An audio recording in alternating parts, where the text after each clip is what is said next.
শ্রী শ্রী মঙ্গলচণ্ডী কালীবাড়িতে আজকে থেকে শুরু হয়েছে নবদুর্গা নবরূপের পূজা, অর্থাৎ দুর্গা মায়ের ৯টি রূপের পূজা। আজকে প্রথম দিন শ্রী শ্রী শৈলমাতার পূজা হচ্ছে এবং পূজা শেষ হয়েছে, ইতিমধ্যে চণ্ডীপাঠ শুরু হয়ে গিয়েছে। মূলত হিন্দুদের শারদীয় ধর্মোৎসবটা শুরু হয়ে থাকে ষষ্ঠী থেকে, তবে কিছু কিছু জায়গায় ৯ দিন ব্যাপী নবদুর্গার পূজা হয়ে থাকে, যেমনটি এখানে হচ্ছে। এবং এখানে আসতে পেরে আমি অনেক আনন্দিত। আমি আমার স্বামী এবং সন্তানকে নিয়ে এসেছি। আমি মায়ের কাছে প্রার্থনা করব তিনি যেন পৃথিবীর সকল প্রাণীকে সুখে রাখেন, সবাই যেন ভালো থাকে।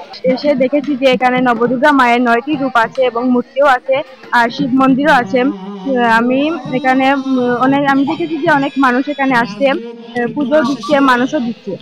আমরা শ্রীমঙ্গল সাতগাঁও এই নবদুর্গা দেখার লাগে প্রতি বছরই আমরা আই। সাতগাঁও থেকে এসেছি, মঙ্গলচণ্ডী হলো ৯ দিন একটাই শুরু হয় পূজা, আজকে প্রথম দিন।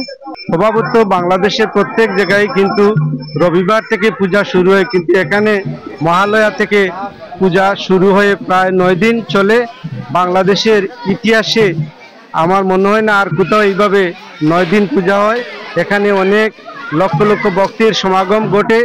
পাহাড়ি অঞ্চলে একটি চা বাগানের ভিতরে মন্দিরটি অত্যন্ত শোভাবর্ধন করে। ইছামতি চা বাগানের শ্রী শ্রী মঙ্গলচণ্ডী সেবাশ্রমে দুর্গা মায়ের চণ্ডীতে বর্ণিত ৯টি রূপের ৯টি পূজা আমরা মহালয়ের পরের দিন থেকে প্রতি বছর করে থাকি। আমাদের এই বছরের ১৫তম আয়োজন। সারা বাংলাদেশ থেকে লক্ষাধিক ভক্ত সমাগম ঘটে থাকে। মায়ের চরণে আমরা পুষ্পাঞ্জলি দিয়ে সকল অসুরতা বিনাশের জন্য, শান্তিময় যাতে পৃথিবী গড়ে ওঠে সেই জন্য আমরা প্রার্থনা করে থাকি। তুমি বার্গার লাগা ভালো দেখাবে, তাই তো? ঠিক আছে, ভালো দেখাবো। চলো চলো যান, মজা করি আমরা, যান চলো চলো। আমি কি তোমার কাছে এইসব খাওয়ার জন্য থাকি? তুমি যে প্রত্যেকদিন রেস্টুরেন্টে যাও, হ্যাঁ ইচ্ছা মতো খাওয়া দাওয়া করে সেলফি দিয়ে তোলো, মানুষের টাকা এরকম বুঝি না, আমি সবই বুঝি। খালি মানে একটা খালি বের করো বুঝে টাকা দিয়ে দিব, জীবনে তো একটা দিনও তো টাকা দাও না। হ্যাঁ একদিন তুমি তো থাকো একটা হোস্টেলের মধ্যে, আমিও তো হোস্টেলে থাকি। তুমি যে হোস্টেলে একটা পোলা পাইনি যে ঘোরাও, যে ফ্রেন্ড যাও নাকি, বুঝি না আমি সবই তো বুঝি।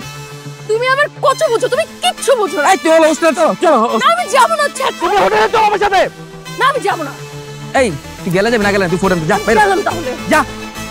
আর চেষ্টা করতে আইছিস তুই, এক চেষ্টা আমার চেষ্টা কর, বাগান দে ফাউল জানি করেন কে।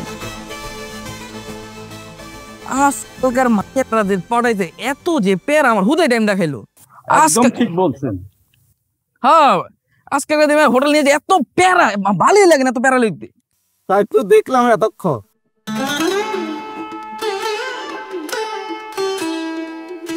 আব্বা